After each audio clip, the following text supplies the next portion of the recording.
इस हिसाब से थाना तय होता है कि कहां पे ज्यादा क्राइम है। जो आदमी ये कह के पैसा देकर जा रहा है कि उस थाने में ज्यादा क्राइम है, वो थाने का क्राइम रोकेगा?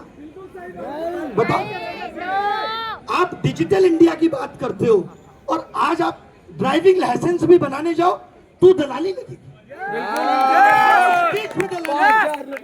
आप करेक्टर सर्टिफिकेट बनवा के जाओ तो वो आदमी जिसका खुद का करेक्टर खराब है वो आपका करेक्टर सर्टिफिकेट बनाने के लिए। और आप बात कर रहे हैं डिजिटल इंडिया का दौर है सर।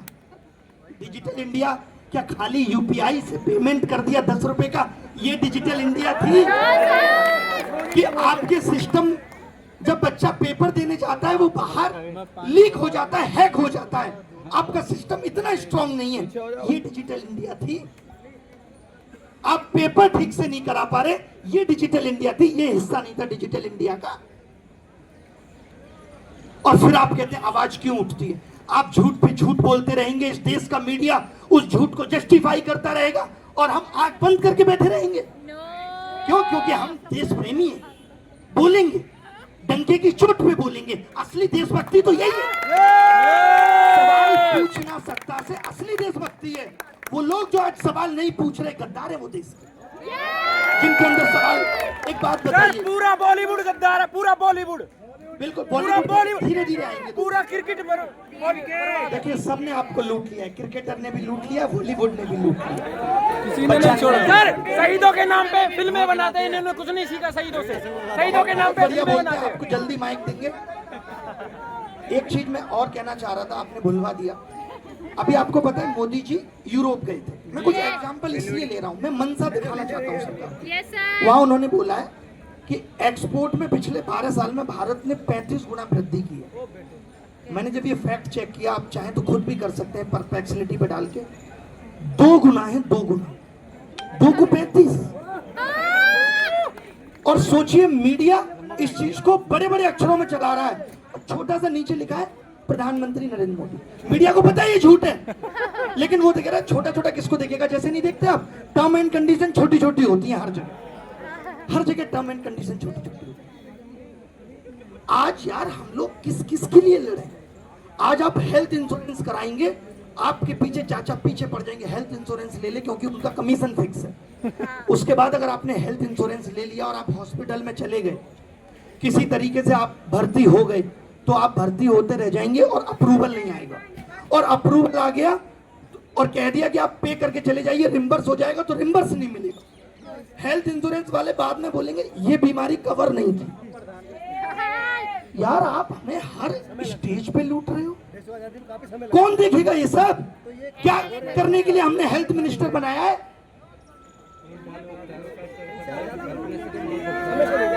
बताइए।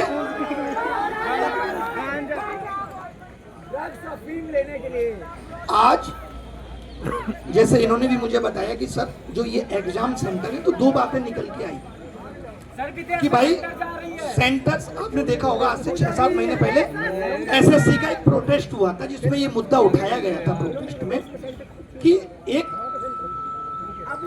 एफिलिएशन बोर्ड बनना चाहिए जिसकी निगरानी में सेंटर्स अच्छा काम करेंगे। रजत है या लल्लन टॉप से ये मुद्दा उठा था कि सेंटर्स अच्छा काम करेंगे। हमें बड़ी खुशी थी, हमने एग्जाम्पल भी पता क्या दिया था उस वक्त? हमने कहा था जैसे सीबीएसई स्कूलों को एफिलिएट करता है। आज पता चला सीबीएसई खराब निकल गया। तो मैं अब किस चीज की मांग करूं? पहले मैं बोर्ड की मांग करूं या ये कहूं कि इनकी मंशा का कौन सा दवाई है, इनका इंटेंट ही खराब है। अब कुछ भी बना लीजिए। एनटीए भी तो इसीलिए बना था ना कि पेपर लीक नहीं होगा। अब काम सरकारें इस पे करती है कि पेपर लीक एक्सक्लूसिव हो, ये जो टेलीग्राम पे घूम रहा है ये ना हो। अगर आपने पैसा दिया है तो आप ही को मिलेगा, इसीलिए टेलीग्राम बैन किया। पेपर की लीक प्रोसेस एक्सक्लूसिव रहे, जिसका पैसा उसी को नकल होगी। और ये आ गया है, अगले साल सीबीटी होगा। आपको पता सीबीटी क्या है? सीबीटी में अगर आपने पैसा दिया तो आपका सिस्टम बाहर हैक हो जाता है और सिर्फ आप ही को नकल होती है। ये हम ऐसे एसएससी के एग्जाम में तमाम ऐसी सीबीटी में हुई खामियां देख चुके हैं। तो दिल ऐसा हो गया, लेकिन मैंने एक चीज सीखी लाइफ में, हिम्मत नहीं हारनी।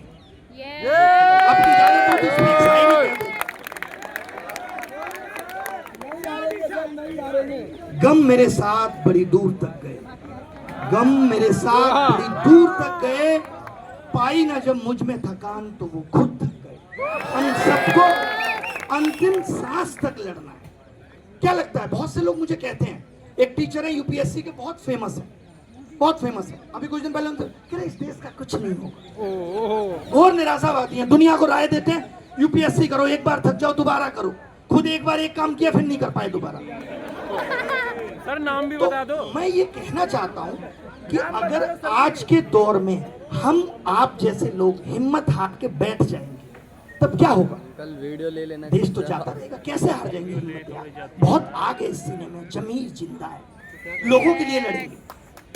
आजादी की लड़ाई से सीखा है हमने कि किसी का अपना स्वार्थ नहीं था। यहाँ तो लोग राजनीति में भी जा रहे हैं तो अपना स्वार्थ लेके जा रहे हैं। कब मर्जी विचारधारा बदल जाएगी पता ही नहीं। ऐसे लोग देश को आगे लेके जाएंगे जो कल को कहते हैं ये खराब था और फिर उसको आकर के आप सीएम बना देते हो।